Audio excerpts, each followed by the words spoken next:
बिस्मिल्लाहिर्रहमानिर्रहीम। अस्सलाम वालेकुम dear students, I am Mohammad Sajid Zahoor. Students, आज के लेक्चर में हम बेसिक मैथमेटिक्स जो है इस सब्जेक्ट को हम स्टार्ट करेंगे। ठीक है, इस सब्जेक्ट के अंदर जितने भी टॉपिक्स हैं, कुछ डिफरेंशियल ज्योमेट्री से रिलेटेड हैं, डिफरेंशियल इक्वेशन से रिलेटेड हैं, कुछ टॉपिक इसमें लीनियर अलजेब्रा से रिलेटेड हैं। ठीक है, कुछ कन्वेक्स ऑप्टिमाइजेशन से रिलेटेड हैं। तो इंशाल्लाह ये वाले सारे टॉपिक्स जो हैं वो हम इस सब्जेक्ट के अंदर पढ़ेंगे। तो स्टूडेंट्स, बेसिक मैथमेटिक्स में सबसे पहले जो हमने जिस टॉपिक्स को हमने स्टार्ट लेना है वो हमारे पास है लीनियर अलजेब्रा के इसमें से इससे रिलेटेड जितने भी टॉपिक्स होंगे वो इंशाल्लाह हम उनको फर्स्ट लेक्चर्स में कवर करेंगे। तो स्टूडेंट्स, लीनियर अलजेब्रा में सबसे पहले हम पढ़ेंगे वेक्टर्स के। वेक्टर्स क्या होते हैं कि आप आर स्क्वायर में वेक्टर किस तरह से डिफ़ाइन करते हैं, आर क्यूब में किस तरह से कर सकते हैं, आर एन में वेक्टर को किस तरह डिफ़ाइन करते हैं। और इसके अलावा इसकी कुछ टाइप्स हैं कि रो वेक्टर क्या होता है, कॉलम वेक्टर क्या होता है। ठीक है, या टू वेक्टर्स इक्वल कब होते हैं, या इसके अलावा हम टू वेक्टर्स को ऐड कैसे करते हैं, एडिशन ऑफ टू वेक्टर्स कैसे होती है, या स्केलर मल्टीप्लिकेशन या simply product of two vectors जो है वो उसको हम किस तरह से डिफ़ाइन करते हैं। ठीक है, तो ये वाली सारी चीज़ें जो हैं ये हम आज के इस लेक्चर में डिस्कस करेंगे। तो सबसे पहले हम आते हैं वेक्टर इन आर स्क्वायर में। तो स्टूडेंट्स, आर स्क्वायर में आप लोगों को पता है कि आर स्क्वायर के अंदर जितने भी वेक्टर्स हम डिफ़ाइन करते हैं वो वेक्टर्स हमारे पास ऑर्डर पेयर्स होते हैं। ठीक है, मींस के वो पेयर की फॉर्म में होते हैं। तो ऑर्डर पेयर्स आपके पास कुछ इस तरह से होते हैं, जैसे मैंने लिखा है A1 A2। ठीक है, या इसके अलावा आप ऑर्डर पेयर कोई भी लिख सकते हैं अपनी मर्ज़ी से। आप लिख लें 1 2, ठीक है, 3 4 या 5 6। तो ये वाले हमारे पास जितने भी हैं ये ऑर्डर पेयर्स हैं ये वाले। और इन ऑर्डर पेयर्स को हम किस में डिनोट करते हैं, किसके साथ डिनोट करते हैं, आर स्क्वायर के साथ। ठीक है, तो आर स्क्वायर का मतलब बेसिकली हमारे पास ये प्लेन होता है। मीन्स प्लेन का मतलब कि इसमें एक्स एक्सिस और वाई एक्सिस होते हैं। तो मीन्स कि आपका कोई भी वेक्टर जो प्लेन के अंदर लाई करेगा वो हमारा वेक्टर इन आर स्क्वायर होगा। ठीक है, तो जैसे ये A1 A2 है, अगर मैं A1 A2 को इधर मेंशन कर देता हूँ A1 A2 इस ऑर्डर पेयर के साथ, तो ये वाला जो आपके पास वेक्टर होगा ये, ठीक है, इस वेक्टर को हम क्या बोलेंगे, मीन्स कि ये वाला वेक्टर जो है ये आपका लाई करेगा आर स्क्वायर के अंदर। ठीक है स्टूडेंट्स, तो ये सिंपली आपके पास वेक्टर जो आर स्क्वायर के अंदर लाई करता है। अब इसके बाद हम पढ़ेंगे कि आर क्यूब में वेक्टर क्या होता है। तो आर क्यूब के लिए, आर क्यूब के अंदर जितने भी हमारे वेक्टर्स होते हैं वो सारे ऑर्डर टुपल्स होते हैं। ठीक है, ऑर्डर टुपल्स मीन्स के इसमें इस वेक्टर के अंदर जो है वो आपके पास 3 एलिमेंट्स या 3 एंट्रीज होती हैं। ठीक है, जिस वेक्टर में आपके पास 2 एंट्रीज होंगी, जैसे मैंने पीछे लिखा था A1 A2, ये वाला वेक्टर आपका लाई करेगा आर स्क्वायर में। अगर इसके अंदर 3 एंट्रीज होंगी तो ये वाला वेक्टर आपका लाई करेगा आर क्यूब में। तो या सिंपली इन अदर वर्ड्स हम आर क्यूब जो है उसको हम स्पेस भी बोलते हैं। ठीक है, कि आर क्यूब के अंदर जितने भी वेक्टर्स लाई करते हैं वो वेक्टर्स आपके सारे स्पेस के अंदर लाई करते हैं। ठीक है, तो आर क्यूब जो है इसको बेसिकली ये एक 3 डायमेंशनल फिगर होती है आर क्यूब। तो इसको पेज पे थोड़ा सा ड्रॉ करना वो थोड़ा मुश्किल होता है कि स्पेस इसके अंदर इन्वॉल्व होती है, इस वजह से। तो इधर हम इसको थोड़ा सा इस फॉर्म में ड्रॉ करते हैं कि इसमें एक्स एक्सिस भी होता है, वाई एक्सिस भी होता है और जी एक्सिस भी होता है। तो इस स्पेस के अंदर आपके पास जितने भी वेक्टर्स लाई करेंगे हम कहेंगे कि वो वाले वेक्टर्स हमारे पास आर क्यूब में लाई करेंगे। ठीक है, और आर क्यूब के अंदर जितने भी वेक्टर्स होते हैं उनकी 3 एंट्रीज होती हैं, A1 A2 और A3। और ये वाली जो एंट्रीज, ईच एंट्री होती है ये आपके पास रियल नंबर होती है, या इस एंट्री को हम स्केलर बोलते हैं सिंपली। ठीक है, ये A1 भी कोई स्केलर या रियल नंबर होगा, A2 भी कोई स्केलर या रियल नंबर होगा, A3 भी कोई स्केलर या रियल नंबर होगा। ये पॉजिटिव भी हो सकते हैं, नेगेटिव भी हो सकते हैं। ठीक है, किसी तरह का भी हो सकता है, या मिक्स्ड भी हो सकते हैं ये। तो इधर अगर मैं ये वेक्टर लाइक इधर इसके अंदर ड्रॉ करूँ U of A1 A2 A3, ठीक है, तो ये वाला ओरिजिन से आपके पास वेक्टर जो होगा ये वाला वेक्टर आपके पास आर क्यूब में लाई करेगा या फिर ये वाला वेक्टर जो है हमारे पास स्पेस के अंदर लाई करेगा। ठीक है स्टूडेंट्स, तो ये सिंपल होता है आपके पास आर क्यूब में क्या होता है, इसके अंदर 3 एंट्रीज होती हैं, आर स्क्वायर में क्या होता है 2 एंट्रीज होती हैं। मीन्स के वेक्टर की जो फॉर्म है उसी को देख के हमें पता चल जाएगा कि ये वाला वेक्टर हमारा आर स्क्वायर में लाई करेगा या आर क्यूब में लाई करेगा। ठीक है स्टूडेंट, तो इसी बेस पे अब इसी को मैं फर्दर थोड़ा सा एक्सटेंड करूँगा कि आपका जो आर स्क्वायर था, पहले आर स्क्वायर का मतलब उसके अंदर 2 एलिमेंट्स, आर क्यूब का मतलब इसके अंदर 3 एलिमेंट्स होंगे। सिमिलरली आपके पास एक वेक्टर होता है आर एन। आर एन क्या होता है, the set of all n tuples. Means कि अगर आप ऑल एन टुपल्स का सेट ले लेंगे तो वो सेट आपके पास क्या बन जाएगा, आर एन वैक्टर बन जाएगा या फिर ये आपके पास एन स्पेस बन जाएगी। ठीक है, इन अदर वर्ड्स हम इसको एन स्पेस भी बोलते हैं। एन स्पेस का मतलब या आर एन का मतलब कि एक ऐसा वेक्टर होता है जिसके अंदर एन कंपोनेंट्स, एन एंट्रीज या एन एलिमेंट्स होते हैं। ठीक है, तो अगर मैंने आर एन में यू कोई वेक्टर लिया तो यू को हम इस तरह से लिखेंगे a1 a2 up to so on an। Means के यू के अंदर आपके पास n एलिमेंट्स होंगे। ठीक है, और ये वाले जो a1 a2 a3 ये ईच एलिमेंट है ये इटसेल्फ जो है कोई भी स्केलर होगा या फिर कोई भी रियल नंबर होगा।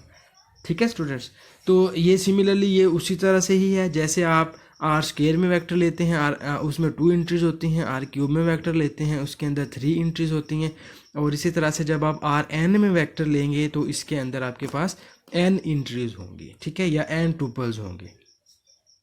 तो ये तो था सिंपल आपके पास वेक्टर्स कि हम आर स्क्वायर, आर क्यूब या आर एन में कैसे डिफाइन करते हैं। स्टूडेंट इसी बेस पे आप लोग अब वेक्टर जो है वो R4 में भी डिफाइन कर सकते हैं, R5 में भी कर सकते हैं, R6 में भी कर सकते हैं।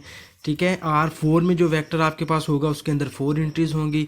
R5 में जो वेक्टर होगा, मैं ये बात कर रहा हूँ स्टूडेंट्स, अगर R4 की आप बात करते हैं, R4 में जो वेक्टर होगा उसके अंदर 4 एंट्रीज होंगी। R5 में जो वेक्टर होगा इसके अंदर 5 एंट्रीज होंगी। आर अगर 6 लेते हैं तो इसके अंदर 6 एंट्रीज होंगी। तो ये इसी पैटर्न पे ये सारी एंट्रीज जो हैं वो हमारी चलती जाएंगी। मैंने इसमें से कोई 2-3 आपको आपके सामने एक्सप्लेन कर दी हैं, जैसे आर स्क्वायर, आर क्यूब और आर एन है। इसी बेस पे हम इनको भी लिखते हैं। तो इसके बाद स्टूडेंट्स हम आते हैं इक्वल वेक्टर्स पे कि 2 वेक्टर्स हैं आपके पास, चाहे वो आर स्क्वायर में है, आर क्यूब में है या आर एन में है, तो वो इक्वल कब होंगे। तो 2 वेक्टर्स आपके पास उस वक्त इक्वल होते हैं जब उनकी कोरिस्पॉन्डिंग एंट्रीज जो हैं वो या उनके कोरिस्पॉन्डिंग कंपोनेंट्स जो हैं वो इक्वल होते हैं। ठीक है, तो जो इक्वल वेक्टर होता है उसको हम 2 इक्वल वेक्टर्स को हम इस तरह से डिनोट करते हैं। ठीक है, u is equal to v का मतलब ये होगा कि u और v ये दोनों क्या हैं, इक्वल। तो ये मैंने ऊपर डेफिनेशन लिखी है कि 2 वेक्टर उस वक्त इक्वल होंगे जब उनकी कोरिस्पॉन्डिंग एंट्रीज जो हैं वो इक्वल होंगे। जैसे मिसाल के तौर पे एग्जांपल मैं इसकी दे देता हूँ, आपके पास 1 to 4 या 1 to 4 ये आपके पास u वेक्टर है, ये वाला आपके पास v वेक्टर है। तो इधर हम कह सकते हैं कि u और v are equal vector because these have same corresponding entries या कॉरिस्पॉन्डिंग कंपोनेंट्स। इन दोनों के जो कॉरिस्पॉन्डिंग कंपोनेंट्स हैं वो सेम है। मीन्स के कॉरिस्पॉन्डिंग का मतलब ये होता है कि इसका फर्स्ट कंपोनेंट अगर 1 है तो उसका भी फर्स्ट कंपोनेंट 1 होना चाहिए, इसका सेकंड कंपोनेंट 2 है तो इसका भी सेकंड कंपोनेंट 2 होना चाहिए, इसका 4 है तो इसका भी 4 होना चाहिए। अगर इस तरह से है तो फिर हम इन वेक्टर्स को इक्वल वेक्टर्स बोलते हैं। इसके बाद आपके पास एक और मैंने एग्जांपल इधर दी हुई है जिसमें वेक्टर्स इक्वल नहीं है। जैसे देखें इसमें फर्स्ट एंट्री 1 है, इसकी फर्स्ट एंट्री इट्स वैसे अगर आप देखें तो एलिमेंट इनके सेम ही है, 1 to 4 है, 1 to 4 है, लेकिन ये क्योंकि कॉरिस्पॉन्डिंग एंट्रीज इनकी इक्वल नहीं है तो इस वजह से ये दोनों वेक्टर्स आपके पास इक्वल नहीं होंगे। ठीक है, इसमें फर्स्ट एंट्री 1 है, इसकी 2 है, इसकी 2 है, इसकी 4 है, तो इस वजह से ये दोनों वेक्टर्स आपके इक्वल वेक्टर्स नहीं होंगे। तो इसके बाद स्टूडेंट्स नेक्स्ट डेफिनेशन है हमारे पास ज़ीरो वेक्टर की, कि ज़ीरो वेक्टर हमारे पास क्या होता है, कोई भी वेक्टर किसी भी वेक्टर को हम ज़ीरो वेक्टर उस वक्त कहेंगे अगर उसके अंदर जितनी भी एंट्रीज हैं वो सारी ज़ीरो होंगी। मतलब ऐसा वेक्टर जिसकी ऑल एंट्रीज ज़ीरो हों उसको हम ज़ीरो वेक्टर कहते हैं। ठीक है, जैसे ये ज़ीरो वेक्टर को हम इस साइन के साथ डिनोट करते हैं और डिफाइन ऐसे करते हैं कि इसके अंदर सारी एंट्रीज जो हैं वो ज़ीरो होंगी। कॉलम वेक्टर क्या होता है, sometimes a vector return vertically, mean बाज़ औक़ात हम किसी वेक्टर को वर्टिकली भी लिख लेते हैं। ठीक है, हॉरिजॉन्टली, ये आपके सामने जो लिखा हुआ है ना ये हॉरिजॉन्टल वे में लिखा हुआ है। अगर आप किसी चीज़ को इस तरह से लिखते हैं, ये आपके पास क्या होगा, वर्टिकल फॉर्म होगी, ठीक है। ये हॉरिजॉन्टली है, ये वर्टिकली है। तो बाज़ औक़ात हम वेक्टर्स को वर्टिकली भी लिख लेते हैं, मींस कि इस फॉर्म में भी लिख सकते हैं। तो जब हम वेक्टर को इस फॉर्म में लिखेंगे तो उस वेक्टर को हम कॉलम वेक्टर बोलेंगे, ठीक है। और जो इस वेक्टर में इस फॉर्म में मींस के जो हॉरिजॉन्टल फॉर्म में वेक्टर लिखे होते हैं, इन वेक्टर्स को हम रो वेक्टर बोलते हैं। या इसको आप देखें 1 2 3, अगर मैं इसको ऐसे लिखता हूँ ना तो इसको हम कहते हैं रो वेक्टर, और जो इस फॉर्म में लिखे होते हैं इसको हम कहते हैं कॉलम वेक्टर, ठीक है स्टूडेंट्स। जो इस फॉर्म में होते हैं ये रो वेक्टर्स होते हैं, जो इस फॉर्म में लिखे होते हैं वो आपके पास कॉलम वेक्टर्स होते हैं, ठीक हो गया। तो इसके बाद नेक्स्ट हमारे पास है वेक्टर्स की एडिशन और स्केलर मल्टीप्लिकेशन के बारे में, ठीक है। तो फर्स्ट पे हम देखते हैं कि वेक्टर एडिशन क्या होती है। कि हम अगर हमारे पास कोई भी 2 वेक्टर्स हैं, चाहे वो आर स्क्वायर में हैं, आर क्यूब में हैं या आर एन में हैं, तो उन वेक्टर्स को हम ऐड किस तरह से करते हैं। तो अगर आपके पास ये मैंने इधर मैं बात कर रहा हूँ आर क्यूब में, ठीक है, मैंने आर क्यूब में वेक्टर लिए, या आप इधर आर स्क्वायर में भी ले सकते हैं, आर एन में भी, कोई सबकी सेम ही होगी, ठीक है। तो मैंने आर क्यूब में से 2 वेक्टर्स ले लिए, यू और वी। यू की एंट्रीज हैं A1 A2 A3, वी की एंट्रीज हैं B1 B2 एंड B3। इनका जो सम होगा या एडिशन जो इनकी होगी उसको हम इस तरह से डिनोट करते हैं u प्लस वी के साथ, और डिफाइन आप इसको ऐसे करते हैं कि इनकी जो कोरिस्पॉन्डिंग एंट्रीज होती हैं हम जस्ट उनको ऐड कर देते हैं। मीन्स कि इसकी फर्स्ट एंट्री A1 है, इसकी B1 है, इन दोनों को आपने ऐड कर देना है, A1 plus B1। Second entry A2 है, इसकी B2 है, इन दोनों को ऐड कर देंगे, A2 प्लस B2। इसकी एंट्री A3 है, इसकी B3 है, इन दोनों को आप ऐड कर देंगे, A3 प्लस B3। तो ये सिंपल आपके पास मेथड होता है 2 वेक्टर्स की एडिशन का। अब इसी तरह से एक एग्जांपल है जिसमें मैंने आर स्क्वायर में वेक्टर्स लिए हुए हैं, ठीक है। तो इसमें आप इन दोनों वेक्टर्स को ऐड कैसे करेंगे, ठीक है। तो कोरिस्पॉन्डिंग एंट्रीज आप देखेंगे, इसकी 1 है, इसकी 3 है, इसको 1 प्लस 3 कर देंगे, ये 2 है सेकेंड एंट्री, इसकी 4 है, ये 2 प्लस 4 हो जाएगा, और ये आपके पास आ जाएगा 3 प्लस 1 4 एंड 4 प्लस 2 6। ये सिंपल इनकी एडिशन होगी, ठीक है स्टूडेंट्स। और इसके बाद है स्केलर मल्टीप्लिकेशन। स्केलर मल्टीप्लिकेशन के लिए भी हमारे पास होती क्या है स्केलर मल्टीप्लिकेशन या स्केलर प्रोडक्ट। इसको आप स्केलर मल्टीप्लिकेशन भी कह सकते हैं, स्केलर प्रोडक्ट भी कह सकते हैं, या सिंपल आप इसको स्केलर प्रोडक्ट या प्रोडक्ट भी कह सकते हैं। कि आप किसी भी वेक्टर को किसी स्केलर के साथ कैसे मल्टीप्लाई करते हैं उसका बताना है हमने। अगर मैं कहता हूँ कि हमारे पास u कोई भी वेक्टर है, u की एंट्रीज हैं A1 A2 A3, इसको हमने किसी भी स्केलर के साथ मल्टीप्लाई करना है। स्केलर वो इधर मैंने जनरली इस स्केलर को मैंने k से डिनोट कर दिया है। तो जब आप इस स्केलर को इधर u के साथ मल्टीप्लाई करेंगे तो ये ku हमारे पास बन जाएगा ka1 ka2 ka, मीन्स के आपने इस वेक्टर को जिस स्केलर के साथ मल्टीप्लाई करना है वो स्केलर इस ईच एंट्री के साथ सेपरेटली मल्टीप्लाई हो जाएगा, ठीक है। वो स्केलर जो है वो इस ईच एंट्री के साथ सेपरेटली मल्टीप्लाई हो जाएगा। जैसे एग्जांपल इसकी दी है, अगर आपके पास वेक्टर है 2 4 -5, तो इसको मैंने किसी स्केलर 7 के साथ मल्टीप्लाई करना है, तो ये आपके पास क्या बन जाएगा, 7 को मैं इधर ईच एंट्री के साथ मल्टीप्लाई कर दूँ, 7 2 ज़ा 14, 7 4 ज़ा 28 एंड 7 -5 ज़ा -35। ये सिंपली इसका आंसर हो जाएगा स्टूडेंट्स। इसी तरह से एडिशन का जैसे मैंने बताया आप लोगों को, इसी तरह से सब्ट्रैक्शन का भी होता है। मींस कि अगर मैं इन्हीं दोनों वेक्टर्स को